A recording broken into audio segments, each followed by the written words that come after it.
What a heavy day of racing, a crazy day of racing.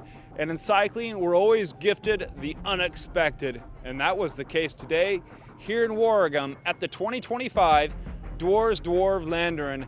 In 2024, well, it was American Matteo Jorgenson from Team Visma-Lease bike who took home victory after the crash of Wout van Aert during the race.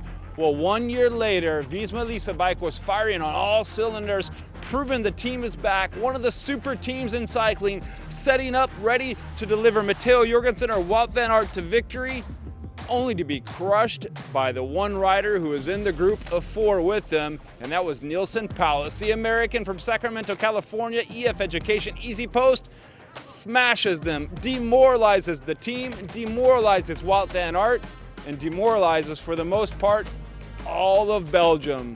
But we won't hold that against Belgium. They're good sporting fans, and no one was booing the victory of Neilson Powless today because he delivered it in the most sportsman-like way. After the attack went on the Berg ten Holte, well, Neilson Powless was already up the road. It was Visma-Lease bike who was delivering strong today and showing their back, showing ready to ride for Van Aert in Flanders in 4 days' time. They split things up 72 kilometers to go, then 70, and then they went over some cobbles. And with the help of 6 men of the 7-man team that started today's race, they rode free and they pushed forward a group that would include Tiesj Benoot, Matteo Jorgenson, last year's winner, Wout van Aert, the Belgian superstar who's fighting to come back from last year's crash in the Volta a España, fighting to be back to his best, ready for Flanders and Roubaix. And then in that group, well, we had some other riders up the road. They were later dispatched, but one rider stuck with them to make fourth, and that was Neilson Powless. So I want to talk about 2 things in this video. One, well, that's the great ride by American Neilson Powless, who's been on the up and up over these last years.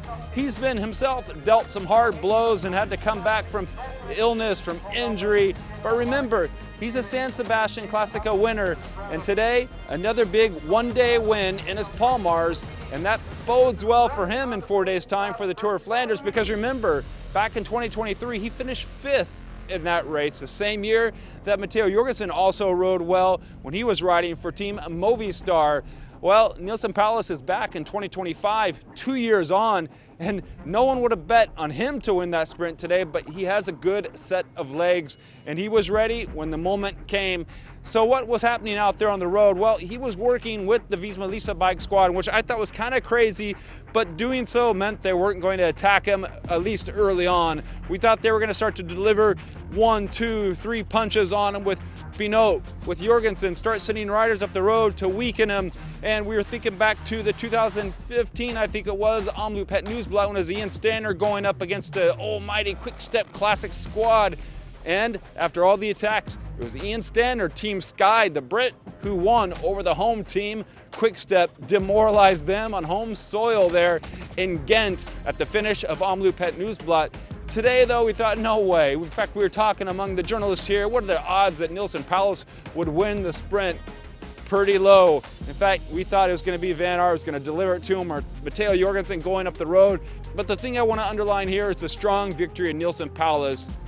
He delivered and delivered well today. Now, let's switch gears to Visma-Lease bike, because though they delivered, they rode strong as a team today. They fell apart in the final. Now, we got conflicting news as to whose decision it was to stay together all the way to the finish line and give Van Aert the chance to try to sprint against probably Powless, and that's the way it played out. So we never saw an attack from Benoot or from Jorgenson, because that probably would have been the winning attack, although they would have had to contend with Powless themselves if Powless went with them, and Powless maybe would have beat those guys, probably because he's the better sprinter for sure over Benoot or Jorgenson. Instead, Visma-Lease bike, well, they bet everything on Wout van Aert, and it came into that final. Benoot over on one side, Jorgenson on the other, and it was clear it was going to be the rider there with the Red Bull helmet and the yellow and black jersey, the superstar here in Belgium, Wout van Aert, who was going to deliver the victory, a big comeback win for him and a big marker ahead of the Ronde van Vlaanderen in 4 days' time, and just what he needed after being crushed in the E3 and early on in the season, not being able to pull off the victory in Omloop Het Nieuwsblad. But instead, we got a shocker. It was Neilson Powless out sprinting Van Aert. And on Sunday, Van Aert's not only going to have to deal with Mads Pedersen and Neilson Powless, who were out there today, but add into the mixture Mathieu van der Poel, add into the mixture Tadej Pogacar. Odds are not looking good for Wout van Aert. Unfortunately, that's the way it is. And Neilson Powless, well, he handled the wind well today. It wasn't good for Van Aert. He rode straight past, didn't stay with the team. Jorgenson, Benoot went straight down to the bus, and they had to pull him back up here because right behind me here, you see the podium. He had to do the podium with Benoot, with Powless as well. Jorgenson got 4th on the day.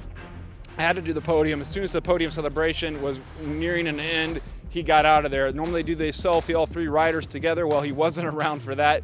Benoot tried to pull him back out on the podium, but Van Aert wasn't having any of it. He took the blame, although Christian Nierman, the DS, said that it was his decision to let Van Aert do the sprint.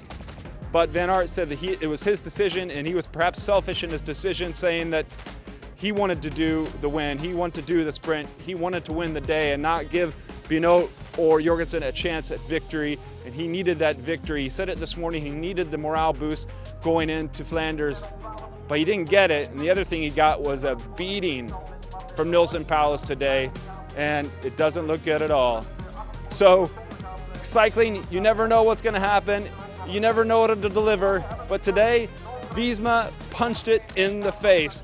They rode an excellent race. Lido Trek was nowhere to be seen. Mads Pedersen was out the back when the move came, and he wasn't ready to go with Visma-Lease bike. It was Intermarché who tried to pull, but they couldn't pull it back, and Visma was up the road, and then Neilson Powless delivered the victory 1 year after an American, Matteo Jorgenson. It's another American, Neilson Powless, demoralizing Visma, demoralizing Wout van Aert.